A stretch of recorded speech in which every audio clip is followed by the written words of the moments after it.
Hello everyone, so candidate पे welcome back. आज मेरे चैनल पे हम जो है रथ का लेटेस्ट प्रोमो रिव्यू करेंगे। लेकिन लास्ट एपिसोड में हम देखते हैं कि जो जैन है वो अपने घर वालों के लिए खाना बनाता है, सुबह का नाश्ता बनाता है, बिकॉज सब बहुत जो इसकी शादी को लेके एक दूसरे से लड़ रहे होते हैं, तो वो सबको मनाने की कोशिश कर रहा होता है।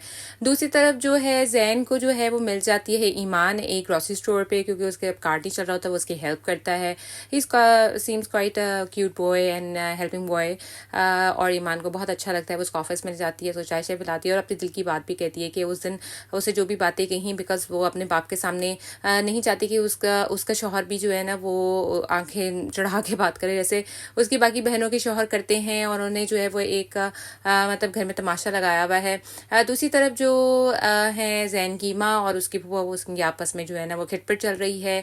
जो ईमान है वो अपने अब्बा की शॉप पे आती है, हिसाब किताब देखती है, तो वहाँ पे आ जाता है सालार। और सालार उसको समझाता है बहुत अच्छी अच्छी बातें। बेसिकली सालार उससे मोहब्बत करता है। ऑब्वियसली वो उसको दुखी देख नहीं सकता, और उसके बाप को, क्योंकि उसका बाप उसका बहुत अच्छा दोस्त है। वो उसको कहता है कि आपको अपनी जिद छोड़नी पड़ेगी, क्योंकि वो बाप हैं और उन बाप को अपनी औलाद, सारी औलाद की खुशी प्यारी होती है। किसी एक को चुनना बहुत मुश्किल होता है। दूसरी तरफ जैन बहुत ज्यादा फ्रेंड हो रहा होता है अपनी फूफो और माँ की बातों से, बल्कि स्पेशली अपनी माँ की बातों से, क्योंकि वो लोग किसी तौर पे चुप नहीं हो रहे होते हैं उसके रिश्ते को लेके, और उसकी शादी की बातें करी जा रहे होते, लड़ाइयाँ करी जा रहे होते कि कौन किसकी लड़की से घर जाना है, किसकी लड़की घर नहीं जाना।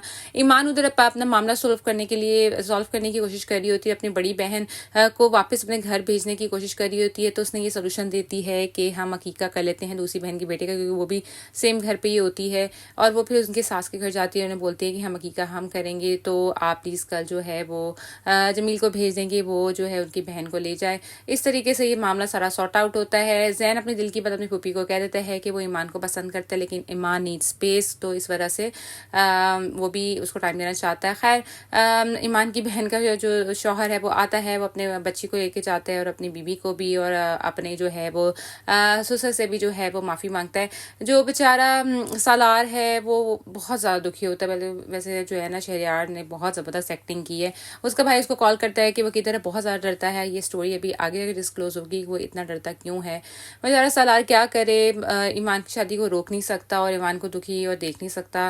और वो अपनी ये सारी भड़ास, अपने दिल की सारा गम जो है ना वो स्केचेस में उस बना के जो है ना वो निकालता रहता है, और इसके पास कोई हल भी नहीं है। अब नेक्स्ट एपिसोड में ये देखेंगे कि शायद ईमान कहीं फंस जाएगी बारिश की वजह से, और वो शायद हेल्प के लिए जो है वो सालार को बुलाएगी। सालार जो है वो भागता भागता जाएगा, लेकिन वहाँ पहले ही जैन मौजूद होगा, जिसके देख के वो बहुत ज़्यादा तकलीफ में आ जाएगा, क्योंकि वो देख नहीं सकता कि ईमान किसी और की हो जाए, और वो रोक भी नहीं सकता। और दूसरी तरफ ईमान और जैन के दरमियान थोड़ी सी अंडरस्टैंडिंग क्रिएट हो रही है। अभी ईमान कंफ्यूज है कि वो किसके बारे में सोचे, किसके बारे में ना सोचे, क्योंकि आई थिंक सो वो दोनों के लिए कुछ कुछ लाइकनेस रखती है। लेकिन जो इसका खमियाजा जो है वो सालार को भुगतना पड़ेगा, क्योंकि वो अपने बड़े भाई की जो है वो कार्ड भागता भागता जल्दी जल्दी में ले आया है, और फिर उसकी मेरे ख्याल में दोबारा से पटाई होने वाली है।